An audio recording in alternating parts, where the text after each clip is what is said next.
बिस्मिल्लाहिर्रहमानिर्रहीम। अस्सलाम वालेकुम dear student, my name is Mushtaq Ahmad, lecture of biology. Dear student, आज हम क्लोरोप्लास्ट को डिस्कस करेंगे। लास्ट लेक्चर के अंदर हमने डिस्कस किए थे प्लास्टिड के different types, that is leucoplast, chromoplast and chloroplast. आज हम क्लोरोप्लास्ट को डिटेल से डिस्कस करेंगे। क्लोरोप्लास्ट क्या है? Chloroplast is a double membrane bonded organelle which contain pigments. Chloroplast जो है ये डबल मेम्ब्रेन बॉन्डेड ऑर्गेनेली है जिसके अंदर पिगमेंट्स मौजूद होते हैं। डियर स्टूडेंट, यहाँ पर आपको स्ट्रक्चर के अंदर नज़र आ रहा होगा कि इसकी जो आउटर मोस्ट बाउंड्री है वो डबल मेम्ब्रेन बॉन्डेड है। क्लियर? और इसके अंदर जो पिगमेंट्स है उन पिगमेंट्स को क्या कहते हैं और उनका फंक्शन क्या है उसको आगे हम डिटेल से डिस्कस करेंगे। तो डियर स्टूडेंट, सबसे पहले इसके लोकेशन की बात करते हैं। तो क्लोरोप्लास्ट की जो लोकेशन है वो मोस्टली ग्रीन पार्ट्स में होते हैं, यानी जितने भी प्लांट्स है इनका जो ग्रीन पार्ट है उसमें क्लोरोप्लास्ट पाया जाता है। डियर स्टूडेंट, मोस्टली ये ग्रीन लीफ में होता है, ग्रीन स्टेम में एंड अनराइपन फ्रूट में ये पाया जाता है, यानी वो फ्रूट जो अभी कच्चे होते हैं, अभी वो तैयार नहीं होते। इसके अलावा ये डियर स्टूडेंट आपको ग्रीन एल्गी में भी मिलेगा। डियर स्टूडेंट, इसी तरह अगर हम इसकी साइज़ की बात करते हैं तो साइज़ में इसकी जो डायमीटर है यानी इसकी जो चौड़ाई है, विड्थ है, वो कितनी है? 2 to 4 माइक्रोमीटर है। कितनी है? 2 to 4 माइक्रोमीटर। और इसी तरह अगर हम इसकी लंबाई की बात करें तो 5 to 10 माइक्रोमीटर इसकी क्या है? लेंथ है। डियर स्टूडेंट, इसी तरह अगर हम इसकी शेप की बात करते हैं तो शेप में आपको ये डिस्क, फ्लैट और लेंस टाइप में ये आपको मिलेगा। यहाँ पर आपको स्ट्रक्चर में नज़र आ रहा होगा। तो ये स्ट्रक्चर में डियर स्टूडेंट यहाँ पर इसकी जो विड्थ है वो कम है, जो चौड़ाई है वो कम है, यानी कि फ्लैट है। डियर स्टूडेंट, कुछ स्पीशीज में इसका शेप जो होता है वो कप लाइक भी होता है। क्या? कप लाइक भी होता है। मोस्टली ये जो ग्रीन एल्गी है, यूनिसेलुलर ऑर्गेनिज्म है, यहाँ पर इसका शेप आपको किस तरह मिलेगा? कप लाइक शेप मिलेगा। नो डियर स्टूडेंट, अब अगर हम इसकी नंबरिंग की बात करते हैं तो इसकी नंबरिंग मुख्तलिफ होती है। डिफरेंट स्पीशीज़ में इसकी नंबरिंग डिफरेंट होती है। मोस्टली जो यूनिसेलुलर है यानी कि एल्गी, उसमें इसकी तादाद कम होती है। जिस तरह फॉर एग्जांपल क्लाइडोमोनास में इसकी तादाद क्या है? 1 है। और इसी तरह जो मल्टीसेलुलर होते हैं उसमें इसकी तादाद ज़्यादा होती है, यानी हायर प्लांट्स में इसकी तादाद ज़्यादा होती है। तकरीबन 20 to 40 आपको एक ही सेल में इनकी तादाद मिलेगी। मोस्टली जो मेसोफिल सेल है ये वहाँ पर पाए जाते हैं। मेसोफिल सेल कहाँ पर होते हैं?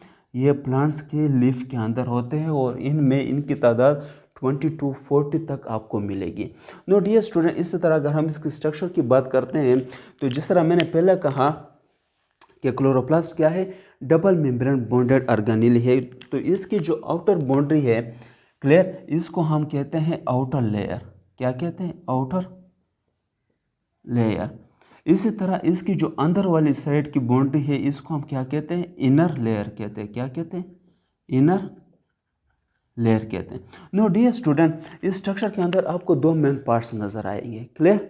एक आपको पार्ट नज़र आएगा ये जो स्टॉक लगे हुए एक दूसरे के ऊपर, जिस तरह कॉइन्स का एक दूसरे के ऊपर हम स्टॉक लगाते हैं, तो इसी तरह यहाँ पर भी आपको कॉइन्स की स्टॉक नज़र आएगी।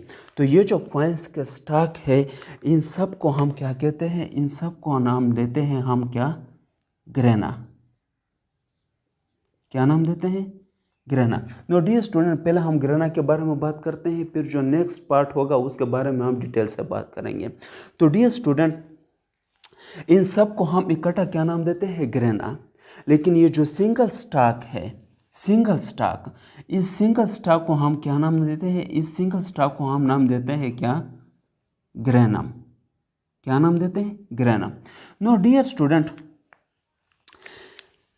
ये तो पूरा स्टॉक है ना, इसको हम ग्रेनम का नाम देते हैं। लेकिन इस स्टॉक के अंदर जो एक कॉइन है, ये जो एक सिंगल कॉइन है आपको नजर आ रहा है ये वाला, इस सिंगल कॉइन को हम क्या नाम देते हैं? तो इसको हम नाम देते हैं क्या? थैलाकॉइड्स। क्या? थैलाकॉइड्स का नाम देते हैं। नो डियर स्टूडेंट, बहुत सारे थैलाकॉइड्स जब एक दूसरे के ऊपर स्टॉक बनाते हैं तो उसको क्या कहते हैं? ग्रेनम कहते हैं।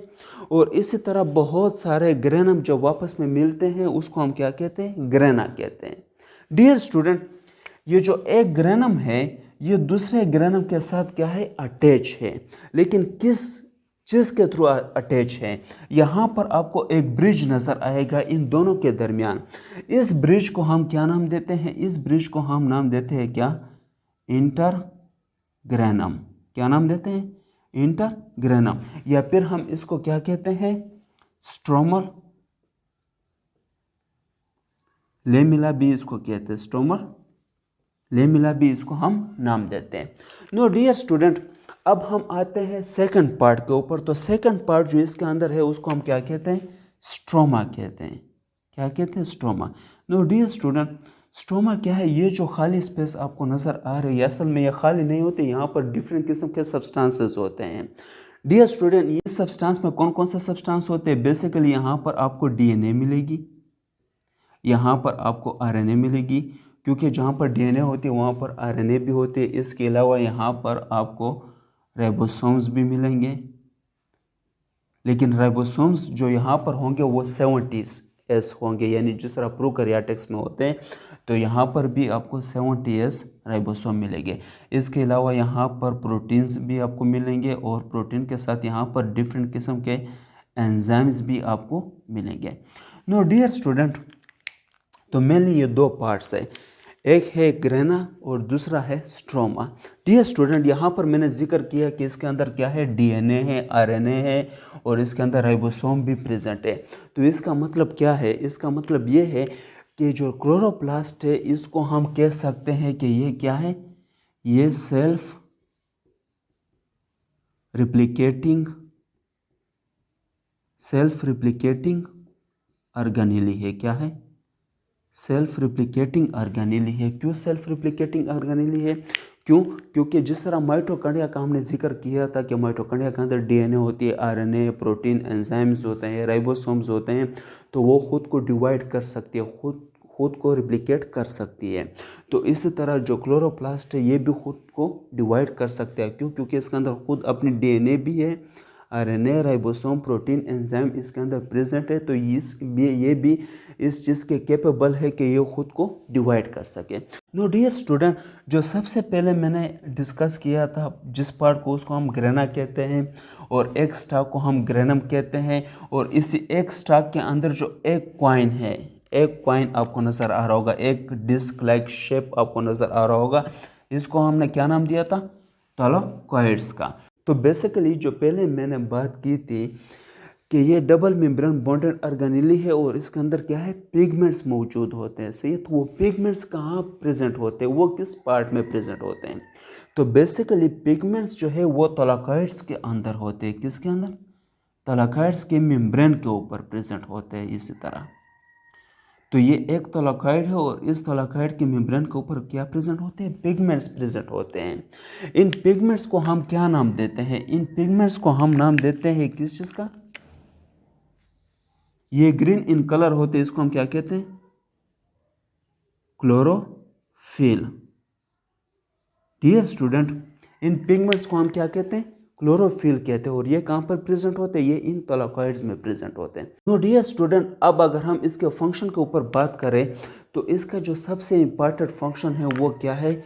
फोटोसिंथेसिस। ये क्या करता है? फोटोसिंथेसिस करता है। फोटोसिंथेसिस क्या है? वो प्रोसेस है जिसके अंदर प्लांट्स जो है वो अपने खुराक खुद तैयार करते हैं। नो डियर स्टूडेंट, फोटोसिंथेसिस जो है वो दो स्टेप्स में होता है। एक को हम कहते हैं लाइट रिएक्शन और दूसरे को हम कहते हैं डार्क रिएक्शन।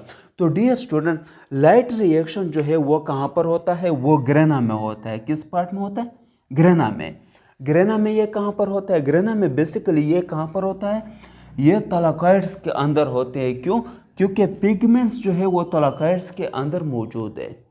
लाइट रिएक्शन हम इसको इसलिए कहते हैं क्योंकि यहाँ पर सनलाइट की ज़रूरत होती है, यानी सन से जो लाइट आती है तो वो यहाँ से गुजर कर क्लोरोप्लास्ट से वो कहाँ पर जाती है?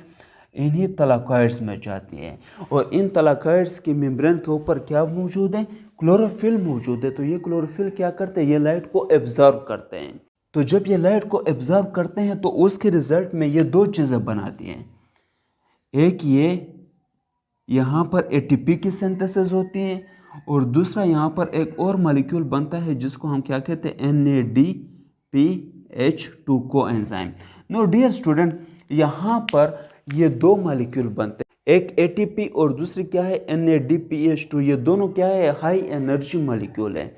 No dear student, light reaction में जब ये दो चीज़ें बनती हैं ATP और NADPH2, उसके बाद ये दोनों यहाँ से बाहर आते हैं, ये दोनों यहाँ से बाहर आते हैं, ATP प्लस NADPH2।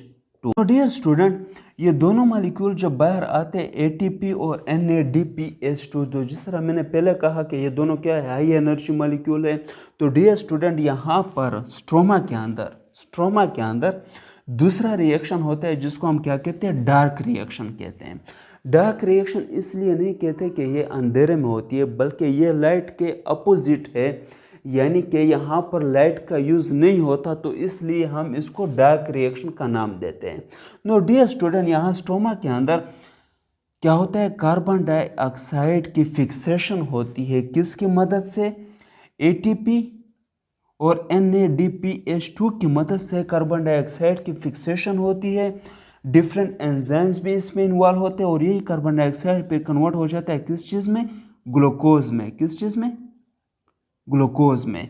और डियर स्टूडेंट, यही ग्लूकोज जो है ये फिर यूज़ करता है plants through the process of respiration, और रिस्पायरेशन के प्रोसेस के रिजल्ट में फिर इसी ग्लूकोज मॉलिक्यूल से डिफरेंट ATP जनरेट होते हैं, और वही ATP यूज़ होती है प्लांट्स की ग्रोथ में, प्लांट्स की डेवलपमेंट में। नो डियर स्टूडेंट, मुझे उम्मीद है कि आप सबको समझ आ गया होगा।